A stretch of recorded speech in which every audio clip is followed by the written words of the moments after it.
Au nom du Père et du Fils et du Saint-Esprit, Amen. Grande joie d'être là avec toi en ce mardi 21 novembre. Et aujourd'hui, nous célébrons la présentation de la Vierge Marie. Nous dit ceci: par-delà des anciens récits qui rapportent la présentation de la Vierge Marie au Temple, les églises d'Orient et de l'Occident font aujourd'hui mémoire de leur offrande que la Vierge Immaculée fit d'elle-même au Seigneur à l'aube de sa vie consciente. Tous les chrétiens peuvent découvrir en Marie, pleine de grâce, le modèle de sa vie consacrée. Et la première lecture d'aujourd'hui, dans cette fête, nous avons le deuxième livre des Maccabées, chapitre 6, à partir du verset 18. Éléazar, un des premiers docteurs de la loi, homme déjà avancé en âge, et du plus noble extérieur, était contraint, tandis qu'on lui ouvrait la bouche de force, de manger de la chair du porc. Mais lui, préférant une mort glorieuse à une existence infâme, marchait volontairement au supplice de la roue, non sans avoir craché sa bouchée, comme le doivent faire ceux qui ont le courage de rejeter ce à quoi il n'est pas permis de goûter par amour de la vie. Ceux qui présidaient à ces repas rituels interdits par la loi les prirent à part, car cet homme était pour eux une vieille connaissance. Ils l'engagèrent à faire apporter des viandes dont il était permis de faire usage et qu'il aurait lui-même préparées. Il n'avait qu'à feindre de manger des chairs de la victime, comme le roi l'avait ordonné, afin qu'en agissant de la sorte, il fût préservé de la mort, en profitant de cette humanité due à la vieille amitié qui les liait. Mais lui, prenant une noble résolution, digne de son âge, de l'autorité de sa vieillesse et de ses vénérables cheveux blancs, dans le labeur, digne d'une conduite parfaite, depuis l'enfance et surtout de la sainte législation établie par Dieu même. Il fit une réponse en conséquence, disant qu'on l'envoya sans tarder au séjour de mort. À notre âge, ajouta-t-il, il ne convient pas de feindre de peur que nombre de jeunes persuadés que les hasards auraient embrassé à 90 ans les mœurs des étrangers, ne s'égarèrent eux aussi à cause de moi, de ma dissimulation, et cela pour un tout petit reste de vie. J'atterrirai ainsi sur ma vieillesse, souillure et déshonneur. Et quand j'échapperai pour le présent au châtiment des hommes, je n'éviterai pas, vivant ou mort, les mains du Tout-Puissant. C'est pourquoi, si je quitte maintenant la vie avec courage, je me montrerai digne de ma vieillesse, ayant laissé aux jeunes le noble exemple d'une belle mort, volontaire et généreuse, pour les vénérables et sans loi. Ayant ainsi parlé, il alla tout droit au supplice de la roue, mais ceux qui les conduisaient changèrent en malveillance la bienveillance qu'ils avaient eue pour lui un peu auparavant, à cause du discours qu'ils venaient de tenir et qui, à leur point de vue, était de la folie. Lui, de son côté, était sur le point de mourir sous les coups, dit en soupirant: Ô Seigneur, qui a la science sainte, il est manifeste que, pouvant échapper à la mort, j'endure sous les fouets des douleurs cruelles dans mon corps, mais quand mon âme, je les souffre avec joie à cause de la crainte qu'il m'inspire. Il quitta donc la vie de cette manière, laissant dans sa mort non seulement à la jeunesse, mais à la grande majorité de la nation, un exemple de courage et un mémorial de vertu. Voilà, Éléazar dit, il laisse aux jeunes et à tout son peuple, à toute la nation, un exemple de courage, et un mémorial de vertu. Et ici, nous voyons comment le mal est vraiment méchant. Ça veut dire que les gens, en disant, nous sommes tes amis, Éléazar, nous sommes tes amis, nous avons été copains, on était très amis, très proches. Alors, on va te donner une chance. Tu vas faire semblant de manger la viande du porc, mais en fait, tu vas préparer une viande que tu peux manger. Comme ça, tu auras ta vie sauf, et après, voilà, on te laissera partir.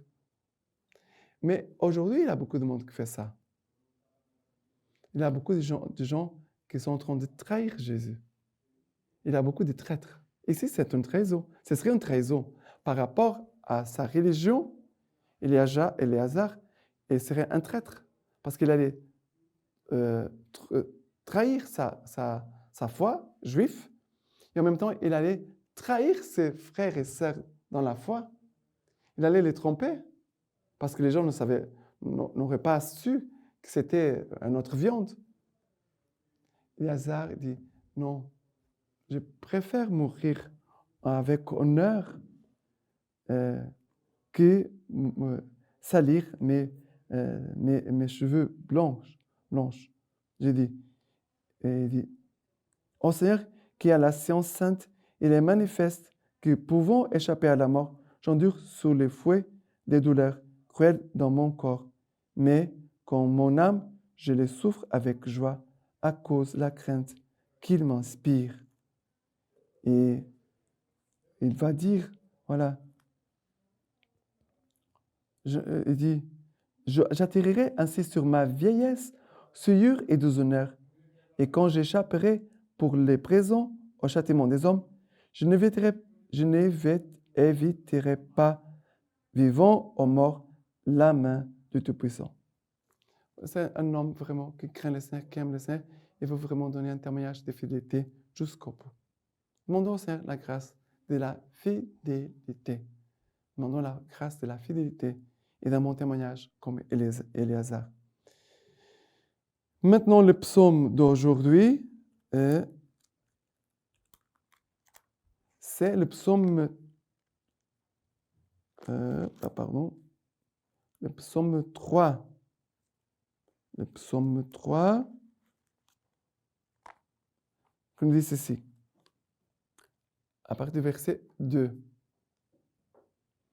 Seigneur, qui sont nombreux mes oppresseurs, nombreux ceux qui se dressent contre moi, nombreux ceux qui disent de moi, point de salut pour lui en son Dieu.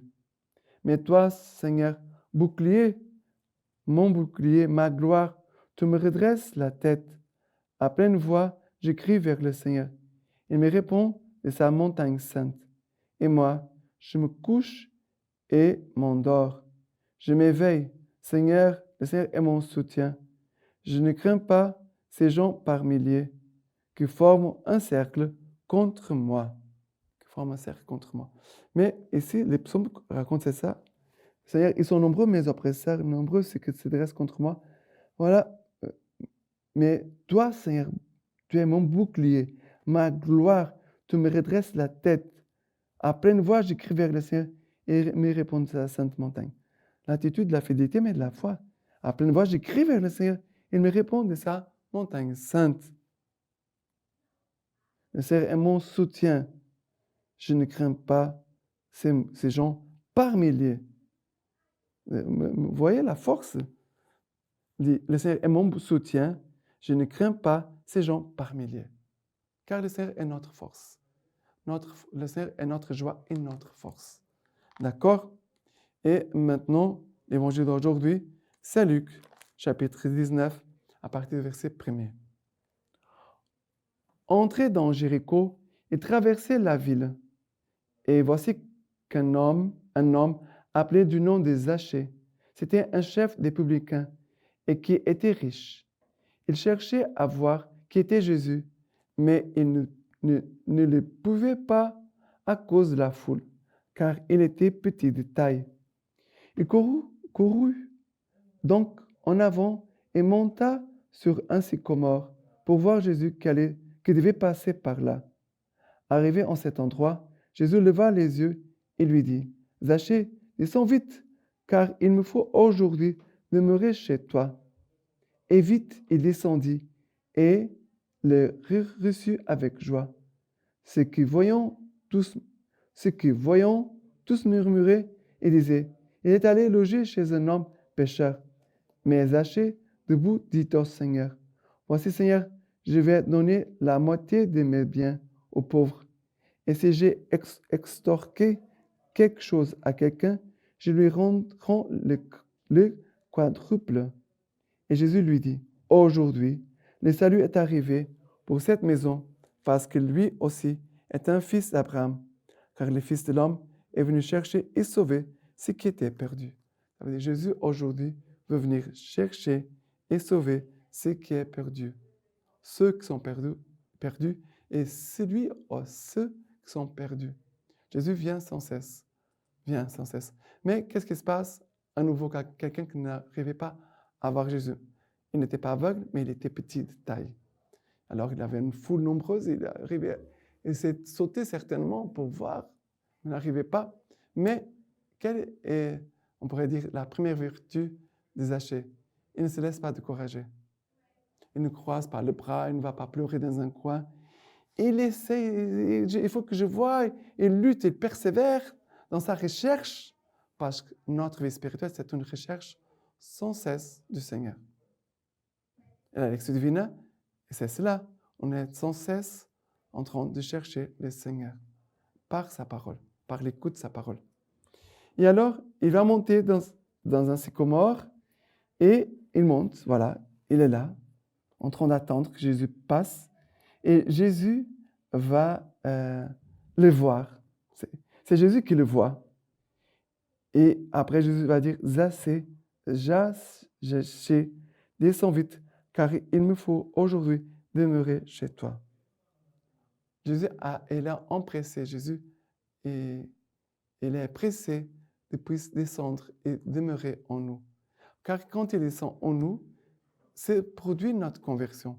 Comme Zachée va vivre une conversion. Il va donner ses biens à celui qui l'a volé, à celui qui l'a extorqué de l'argent. Il va donner de l'argent. Voilà, il ne va pas garder le fruit de son péché. Il ne garde pas chez lui les fruits de son péché, car l'argent qu'il avait, c'était les fruits de son péché. C'était de son travail, oui, mais aussi de son péché parce qu'il volait de l'argent des gens. Ne pas garder les fruits du péché. Ah, j'ai volé telle chose, oh, j'ai pris telle chose, ne m'appartient pas. Alors, tu ne peux pas la garder. Tu dois te débarrasser. Tu dois donner à quelqu'un, donner à la personne, donner aux pauvres, mais c'est sûr, tu ne peux pas la garder. On ne peut pas garder des choses qui sont fruits de notre péché ou du péché d'autres personnes. D'accord? Et après, Jésus va dire, aujourd'hui, le salut est arrivé pour cette maison. Que le salut puisse arriver aujourd'hui dans ta maison, dans ta famille, dans ton cœur, dans ton corps, en tout ce que tu vis, que le salut puisse entrer, arriver chez toi. D'accord? Et la lecture patristique d'aujourd'hui, au milieu de Saint Augustin.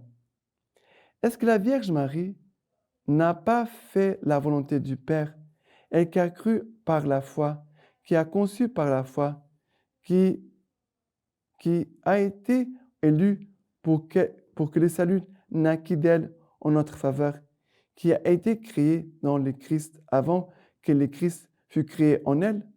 Sainte Marie oui, elle a fait la volonté du Père.